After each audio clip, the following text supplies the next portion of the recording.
বন্ধুরা, সিঙ্গেল দোকান মানে একটি দোকান গলি মহল্লাতে, যেখানে হয়তো বাড়ির সামনে একটি দোকান রয়েছে বা মহল্লাতে একটা দোকান রয়েছে, সিঙ্গেল ডিস্টেন্স রয়েছে, সেই দোকানগুলো খোলার অনুমতি কেন্দ্র এবং রাজ্য সরকার দিয়েছে।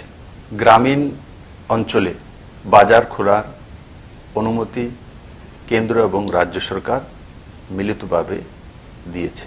কিন্তু এটা খেয়াল রাখতে হবে, গ্রামীণ বাজার খুলব, দোকান খুলব, কিন্তু তার মধ্যে সোশ্যাল ডিস্টেন্সিং এর যে নিয়মাবলী রয়েছে সেগুলোকে কঠোরভাবে পালন করে নিজ নিজ দায়িত্ব আমরা সম্পূর্ণভাবে নিভাবো। সরকারের সঙ্গে সঙ্গে জনতার দায়িত্ব রয়েছে।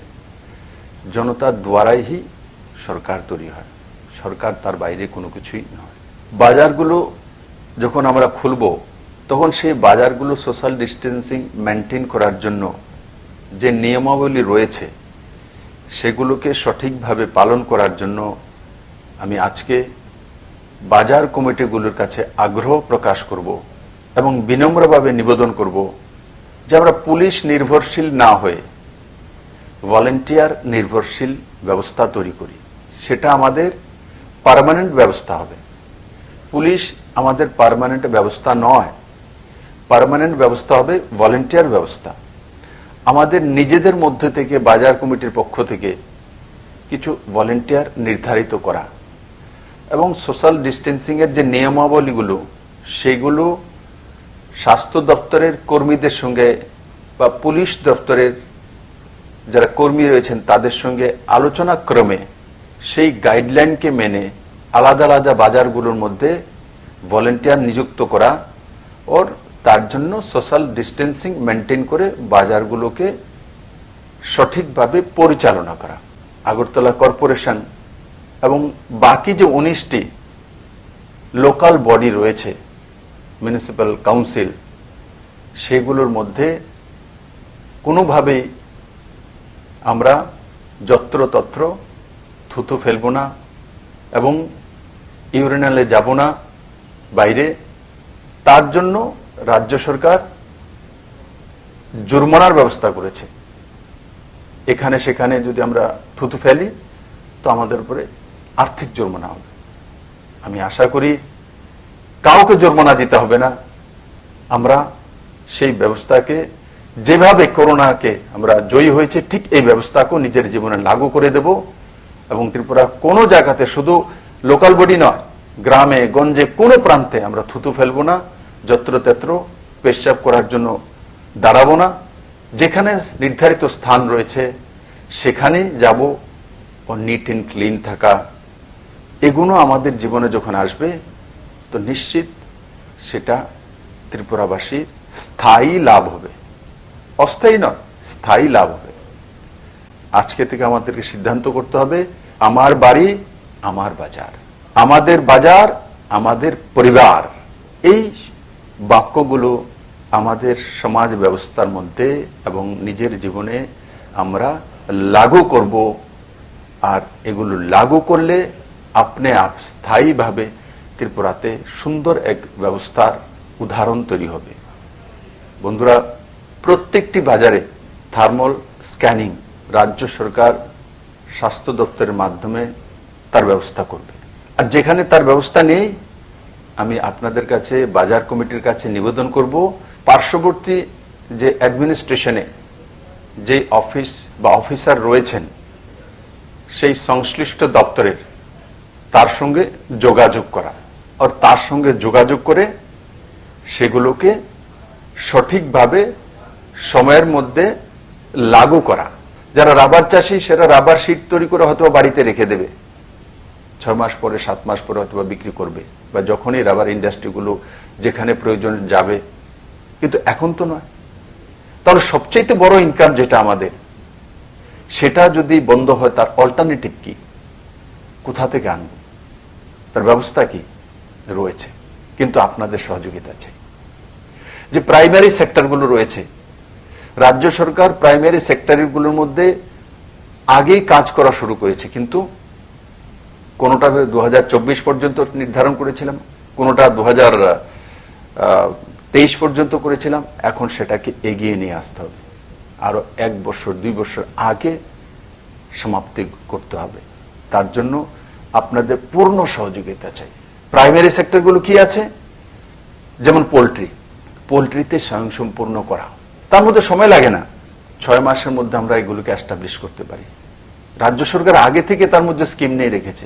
50 কোটি টাকার উপরে ডিম কেনার জন্য বাইরের রাজ্যেতে ত্রিপুরার পয়সা চলে যায়, সেটাকে রোখা। যারা এই পোল্ট্রির বিজনেসের মধ্যে রয়েছেন, আমি ভাই বন্ধুদের বোনেদের বলবো, আপনারা দ্বিগুণা নিজেদের বিজনেস তৈরি করুন, তার জন্য লোন নিন, তার জন্য রাজ্য এবং কেন্দ্র সরকারের যে যোজনাগুলি আছে সেগুলোকে লাগু করুন। সাবসিডাইজ লোন রয়েছে মহিলাদের জন্য, SC ST দের জন্য, সেগুলোকে লাগু করুন। হয়তোবা অনেক সময় বলা হয় যে আমি তো লোন নেওয়ার জন্য গিয়েছি, অনেক অসুবিধা হচ্ছে, দিচ্ছে না, আমি তো মন্ত্রীর বাড়িতে গিয়েছি, আমি MLA বাড়িতে গিয়েছি। বন্ধু, যেখানে কঠিনাই আছে, কঠিন বিষয় আছে, সেখানেই সাকসেসফুল আছে। সহজতর ব্যবস্থার মধ্যে সাকসেস নেই। সাকসেস যেখানে কঠিনাই আসে, তারপরেই সাকসেস আসে। তার জন্য যেখানেই দেখবেন বাধা পেয়েছেন, তো মনে রাখবেন সাকসেস আপনার জন্য সে বাধার পেছনে দাঁড়িয়ে আছে। বাস ওটাকে ক্রস করে এগিয়ে যাওয়া। আর এগিয়ে যাওয়ার জন্য মাধ্যমগুলো রয়েছে, এই মাধ্যমগুলোকে অতিক্রম করে যেতে হবে, তবেই তো আপনি সাকসেসফুল ব্যক্তি হবেন। প্রাইমারি সেক্টরগুলি ত্রিপুরাকে ডেভেলপ করতে পারে, এটাই ত্রিপুরার ইকোনমিকে ধরে রাখবে। অ্যানিম্যাল হাজবেন্ডারি, রাজ্য সরকার ডেয়ারি ডেভেলপ করার জন্য কাজ করছে, বিভিন্ন স্কিম ঘোষণা করেছে। 2023 পর্যন্ত গায়ের লোন দেওয়ার ব্যবস্থা, তার মধ্যে ইন্টারেস্ট ফ্রি, ক্লাস্টারে করা। আপনারা সবাই জানেন। আজ থেকে সিদ্ধান্ত করে নিন যে আমার যদি সামর্থ্য রয়েছে, লোন নিয়ে, নাবার্ডের লোনে 30% সাবসিডি, মহিলাদের জন্য 35% সাবসিডি, তারপরে SC ST দের জন্য সাবসিডাইজ ব্যবস্থা রয়েছে। সেই ব্যবস্থাগুলোকে কাজে লাগিয়ে নিজের ঘরে 2-3টা গাই পালা। 1 বছরের মধ্যে ইনকাম দিচ্ছে আপনাকে, উইদিন ইয়ার। আর কোন ইন্ডাস্ট্রি লাগালে 1 বছরে আমাকে ইনকাম দিতে পারবে না বন্ধু। একটা বড় ইন্ডাস্ট্রি লাগালে 5 বছর, 7 বছর, 10 বছর লেগে যায়। আর এইখানে ত্রিপুরাতে 1100 কোটি টাকা বাইরে চলে যায় দুগ্ধ শিল্পে। এই 1100 কোটি টাকার মধ্যে কমসে কম 300 কোটি টাকা তো আপনারা রুখতে পারেন গাই পেলে। কমসে কম নিজের বাড়িতে 1টা বা 2টা গাই পালা, তুরন্ত সিদ্ধান্ত করা, ওর নিয়ে আসা বাজার থেকে, যেখান থেকে সংগ্রহ করা যেতে পারে তার ব্যবস্থা করা। এটা তাড়াতাড়ি ত্রিপুরা ইকোনমিকে ডেভেলপ করবে। কারণ করোনার এই যে আর্থিক বিপর্যয়ের পর ত্রিপুরাকে উঠাতে গেলে এই সেক্টরগুলোর মধ্যে আপনাদেরকে আসতে হবে। আর আপনারা নিশ্চিত আসবেন, ও ত্রিপুরার ইকোনমিও ঠিক থাকবে। হর্টিকালচার সেক্টর বড় সেক্টর। ত্রিপুরাতে কমলা লেবু হয়, ত্রিপুরাতে কাঁঠাল হয়, তার সঙ্গে সঙ্গে বড় মাত্রায় কুইন এবং কিউ আনারস হয়, আর বাকি কাজু রয়েছে, আর অন্যান্য ফল ত্রিপুরাতে বিভিন্ন ডিস্ট্রিক্টে দেখা যায়।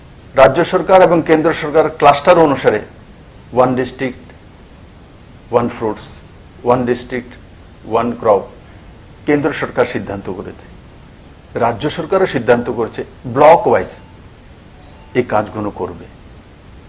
আমি আপনাদেরকে নিবেদন করব, আমাদের কিল্লাতে, জম্পহিলে, শ্রীনগরে যেখানেই কমলা লেবুর খেতি রয়েছে, সেখানে দুগুণা কিভাবে করতে পারি। এমনিতেও এই সরকার আসার পরে সেটা 1.5 গুণার উপরে হয়েছে।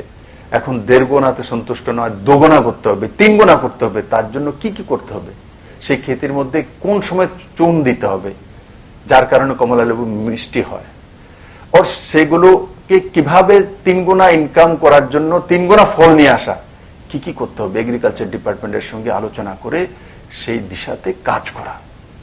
আমি ডিপার্টমেন্টকে দিশা নির্দেশ দেব যে আপনাদেরকে সহযোগিতা করার জন্য।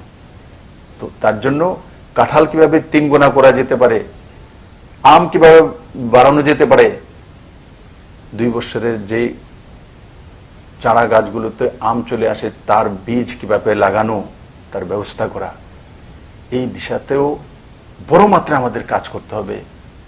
কলা কিভাবে 3 গুণা করতে পারি সেই দিশাতে কাজ করতে হবে। কারণ প্রত্যেক ব্যক্তি যদি ফলাহার দিনে একবারও সেবন করেন তাতে তার শারীরিক লাভ হয়। মানে প্রধানমন্ত্রী আজকে মন কি বাতে বলছিলেন যে বাজার থেকে যদি আমরা ফল নেই গ্রামের মধ্যে, তো লোক বলে ফল কেন কিনছো, বাড়িতে কি অসুস্থ আছে? তার মানে যখন অসুস্থ হই তখন বাড়িতে ফল নিয়ে যায়, মানে তাকে সুস্থ করে তোলার জন্য। আর সবসময় যদি ফল খাই তাহলে কোনো সময় অসুস্থ হব না বা তার থেকে রক্ষা পাওয়ার একটা ব্যবস্থা থাকবে। তাই আমি হর্টিকালচার সেক্টরে যারা কার্যরত রয়েছেন তাদেরকেও বলবো যে আপনারাও এই কর্মযজ্ঞের মধ্যে আপনারা আপনাদের ভূমিকা পালন করবেন এবং সরকারের যে নিয়ম নীতি আছে সেগুলোকে লাগু করে ত্রিপুরার ইনকাম 2 গুণা 3 গুণা 4 গুণা বাড়াবেন। ফ্লোরিকালচার ত্রিপুরাতে কোনোদিন কেউ কল্পনা করেনি যে ফুলের চাষ করব, ফুল বিক্রি করব, রোজগার করব। ত্রিপুরাতে এমনও লোক আছে মান্থলি 2 লাখ টাকা ইনকাম করে ফুলের ব্যবসা করে। 2 লাখ টাকা মাসিক ইনকাম ফুলের ব্যবসা করে। কেউ আজ থেকে 10 বছর আগে কল্পনাও করেনি যে ত্রিপুরাতে ফুলের বিজনেস করব আর মাসে 2 লাখ টাকা ইনকাম করব। আজকে ত্রিপুরা সেই জায়গায় চলে এসেছে। আমরা রাজ্য সরকার থেকে সিএম রিলিফ ফান্ড থেকে 700 ফুল চাষিকে 2000 টাকা করে দেওয়ার ব্যবস্থা করেছি। তো 700 ফুলের চাষি তো রয়েছে, তার সঙ্গে মাঝখানে ট্রেডিং অনেক লোক রয়েছে। তো মূল চাষি 700 যদি থাকে তো 700 ফ্যামিলি, তো ওই 700 ফ্যামিলিকে এখন থেকে সেই কাজগুলো শুরু করতে হবে যে ফুল দুগুণা তৈরি করা। কারণ ফুল কিন্তু বিক্রি হবে, লকডাউন খোলার পর ফুল বিক্রি হবে। আর ফুল অতি সহজে কার্গোতে কলকাতায় চলে যেতে পারে, দিল্লিতেও চলে যেতে পারে, আর পার্শ্ববর্তী রাষ্ট্রও যেতে পারে আখাউড়া বর্ডার দিয়ে। ঢাকা পর্যন্ত অনায়াসে 1.5-2 ঘন্টা বাইকারে পৌঁছে যেতে পারে। তো সেই বিজনেসের মধ্যে চলে আসা, কারণ ফুল সিজনাল, আপনাকে ম্যাক্সিমাম 6 মাসের মধ্যে রোজগার দিয়ে দেবে, ম্যাক্সিমাম। এগ্রিকালচার সেক্টর আজকে ত্রিপুরাতে লকডাউনের কারণে পাতা ফসল বিশেষভাবে লোকসান হয়েছে, বাজারে হয়তো বা সঠিকভাবে চেইনে আসতে পারছে না। রাজ্য সরকারের নজর রয়েছে, তার মধ্যে কাজও করছে, সাহায্যের হাতও বাড়িয়েছে, কিন্তু সম্পূর্ণ একদম সঠিক হয়ে গেছে, পারফেক্ট হয়ে গেছে এটা আমি বলবো না। যখন ডিজাস্টার হয়, যখন ক্রাইসিস হয়, আমরা যখন বলি ডিজাস্টার হয়েছে, আমরা যখন বলি ক্রাইসিস হয়েছে, তখন আশা কিভাবে করব ডিজাস্টার আর ক্রাইসিসে 100% হবে। আমার কিছু কিছু বন্ধু মিত্র বিভিন্ন জায়গাতে পত্র পত্রিকায় আমি দেখি যে এটা সঠিক হচ্ছে না, ওটা সঠিক হচ্ছে না। বন্ধুরা, আপনিও জানেন ডিজাস্টার চলছে, ডিজাস্টারে সবকিছু সঠিক হয় না, ক্রাইসিসে সবকিছু সঠিক হয় না, সময় আমাদের সঙ্গে নেই। তার জন্য এই সময়কে হারিয়ে এগিয়ে যেতে হবে, তার জন্য সবার সহযোগিতা চাই। এখন আলোচনা না করে, সমালোচনা না করে কিভাবে ওই ডিজাস্টার থেকে বেরিয়ে আসবো তার রাস্তা তৈরি করা, রাজ্য এবং কেন্দ্র সরকার মিলে সেই দিশা তৈরি করছে। আর আমি গর্বিত ত্রিপুরা রাজ্যবাসী লগভগ 100% সেটা পালন করছে। মাছের ব্যবসা করে এমন বহু লোক রয়েছে, তার মধ্যে একটা বড় অংশ জনজাতি রয়েছে। অন্ধ্রপ্রদেশ মাছের ব্যবসা করে বড় বড় ব্যবসায়ী রয়েছে। আমাদের এখানে অন্ধ্রের মাছ আসে, কিন্তু আমাদের এখানে বিশেষ করে গোমতী জেলাতে ফিঙ্গারলিং, ফিশ সিড বড় মাত্রায় হয়, যেটাকে ফিশ সিড মানে মাছের যে রেণু যেটাকে বলে। তো সেটা অন্ধ্রপ্রদেশ প্রতি বছর 150 কোটি টাকার রেণু অন্য রাজ্যের থেকে নিয়ে যায়, ওয়েস্ট বেঙ্গলের কাছ থেকে নিয়ে যায়। অন্ধ্রপ্রদেশের মৎস্য ব্যবসায়ীরা এসেছিলেন, যারা রিসার্চ করছেন, ত্রিপুরা সরকারের সঙ্গে কথা বলেছে, আমার সঙ্গে মিটিং হয়েছে। ওনারা ত্রিপুরার থেকে সেই রেণু নেওয়ার জন্য তৈরি আছেন। যারা মৎস্য ব্যবসায়ী ওনারা অবগত আছেন যে এই বিষয়ে আলোচনা হয়েছে, দিশা নির্দেশিকা গিয়েছে, আমি সমস্ত মৎস্য ব্যবসায়ীদের বলবো, আপনারা এই 150 কোটি টাকা যে অন্ধ্রপ্রদেশ অন্য রাজ্যের থেকে রেনু নিয়ে যাচ্ছে, সেই রেনু কেন ত্রিপুরা থেকে যাবে না? ওনারা তো তৈরি আছেন। আপনারা ফিশারি ডিপার্টমেন্টের সঙ্গে যোগাযোগ করেছেন, কিন্তু এখন যোগাযোগ করা না, কার্যান্বিত করা আপনাদের দায়িত্ব। যান, আপনারা যেখানে রেনু চাষ করছেন 4 টাইম কিভাবে হতে পারে, 5 টাইম কিভাবে হতে পারে, 6 টাইম কিভাবে, 10 টাইম কিভাবে হতে পারে, সেই দিশাতে কাজ করুন। রাজ্য সরকার সাহায্য করবে, ফিশারি ডিপার্টমেন্ট সাহায্য করবে। আর সাহায্য যদি কোনো অফিসার করতে নাও চায় তো বলুন মুখ্যমন্ত্রী বলেছে, তার জন্য তার উপরে দবাব ডালুন, প্রেসার করুন। আপনাকে রেনু অন্ধ্রপ্রদেশে পাঠাতে হবে। এই বছরে 150 কোটি না হোক 50 কোটি শুরুয়াত তো করুন। আপনারা পারবেন, আপনাদের মধ্যে সেই মানসিকতা রয়েছে। এখানে বহু ফিশারির যে কাজ করছেন আমার ভাই বোনেরা, সাকসেসফুল ব্যক্তি ত্রিপুরাতে রয়েছেন, নিজে নিজের উদ্যোগে সাকসেস হয়ে দেখিয়ে দিয়েছেন। আমি এমন 2-1টি জায়গায় গিয়েছি এবং প্রত্যক্ষ করেছি যে ওনারা কিভাবে একে অনেক ভেতরে যে প্রত্যন্ত অঞ্চলে সেই ফিশারি ব্যবস্থা করে, হেসারি করে, পোল্ট্রি করে নিজেকে সাকসেসফুল বিজনেসম্যানে পরিণত করেছেন। যদি আগরতলা থেকে 70 কিলোমিটার ভেতরে করতে পারে, তো শহরতলির আশপাশে যারা রয়েছেন এরা কেন পারবেন না?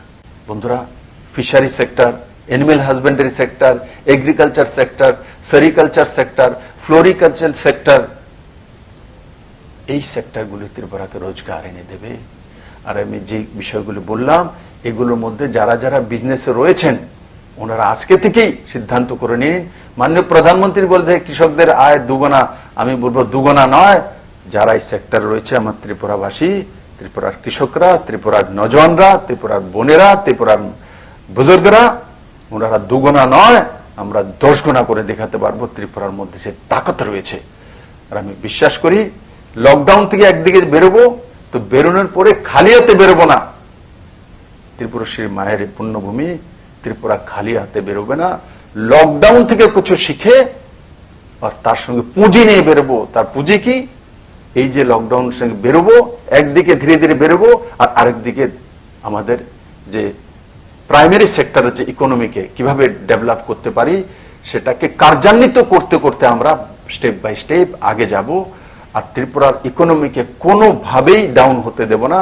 যেটা আমরা সিদ্ধান্ত করে নিয়েছি যে মডেল ত্রিপুরা তৈরি করব, সর্বশ্রেষ্ঠ ত্রিপুরা তৈরি করব, তার থেকে এক পাও আমরা পেছনে যাব না। কিন্তু আপনাদের সাথ চাই। আমার পুরনো বিশ্বাস যে আপনারা আমাদের সাথ দেবেন এবং আপনারা সেটা করতে সক্ষম হবেন। এবং আজকে থেকে আপনারা সেই দিশায় লেগে যাবেন যে কিভাবে ত্রিপুরাকে ডায়েরিতে পরিপূর্ণ করা যায়, কিভাবে ত্রিপুরাকে অ্যানিম্যাল হাজবেন্ডারিতে পরিপূর্ণ করা যেতে পারে, ফিশারিতে। আর যেই প্রাথমিক সেক্টরগুলির নাম আমি গুনিয়ে দিলাম, তার মধ্যে আপনারা আজ থেকে সিদ্ধান্ত করে নেমে পড়ুন। দুনিয়াতে কঠিন কোনো বস্তুই নেই। আর আপনার জীবনে আবারও বলবো, বাধা এসেছে, জিত আপনার নিশ্চিত। আর বাধা এসেছে, পেছনে চলে গেছেন, তো আপনার জীবনে হার নিশ্চিত থাকবে। আর তার সঙ্গে সঙ্গে ডিপ্রেশনের শিকার হবে। বাধা এসেছে, তো বাধাকে কিভাবে জয় করতে হয় সেটা ত্রিপুরাবাসী জানে এবং প্রমাণিত করেছে এই ত্রিপুরাবাসী, যে ত্রিপুরাকে করোনা মুক্ত করেছে। ত্রিপুরা একমাত্র রাজ্য ভারতবর্ষের মধ্যে যেখানে জানুয়ারি থেকেই আমরা এয়ারপোর্টে স্ক্যানিং শুরু করেছিলাম এবং তার সঙ্গে সঙ্গে সবার আগে ত্রিপুরা একমাত্র রাজ্য যেখানে 144 লাগু হয়েছে। লকডাউন 24 তারিখ যখন মাননীয় প্রধানমন্ত্রী দেশভর ঘোষণা করেছেন, তো 23 তারিখ ত্রিপুরাতে লকডাউন 2টা থেকে শুরু হয়ে গেছে। এই সবগুলো কাজ ত্রিপুরাবাসী, ত্রিপুরা সরকারের সাথ দিয়েছে। তার জন্য আমরা করোনা থেকে বেরিয়ে এসেছি। কিন্তু খালি হাতে বেরোবো না বন্ধু, হাতে আর্থিক উপার্জন চাই। খালি হাতে বেরোবো না, হাত বন্ধ করে ত্রিপুরাবাসী বেরোবে, 2 হাত ভরে নিয়ে আসবে।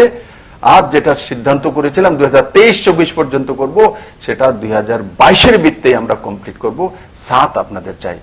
আজকে অক্ষয় তৃতীয়া রয়েছে, কিন্তু অক্ষয় তৃতীয়ার মধ্যে হাজারো লোক মন্দিরে যান, পূজা অর্চনা করেন, কিন্তু লকডাউনের কারণে যেতে পারেননি।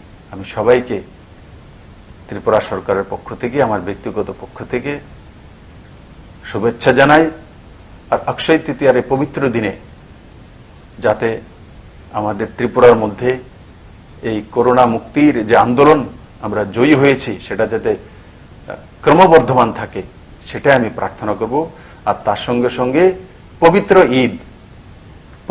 ঈদের সামনে আগে রোজা হয়, আপনারা রোজা করছেন, আমি অত্যন্ত খুশি। আমি দেখেছি আমার মুসলিম ভাইয়েরা যে রোজা করছেন, তো ইফতার যখন করছেন তো সোশ্যাল ডিস্টেন্সিং মেনটেন করে, বেহতরিন উদাহরণ। আমি আপনাদেরকে অনেক অনেক ধন্যবাদ জানাবো, শুভেচ্ছা জানাবো যে আপনারা সুখে থাকুন, ভালো থাকুন, সুস্থ থাকুন, সেফ থাকুন, সোশ্যাল ডিস্টেন্সিং মেনটেন করে চলুন। কেন্দ্র এবং রাজ্য সরকারের যে যে নিয়ম কানুনগুলো আছে সেগুলো সঠিকভাবে পালন করুন। আর প্রাইমারি সেক্টরকে আমরা সবার আগে নিয়ে যাব, সবাই একসঙ্গে কাজ করব এবং সাকসেস নিশ্চিত আসবে। সবাইকে অনেক অনেক ধন্যবাদ। জয় হিন্দ।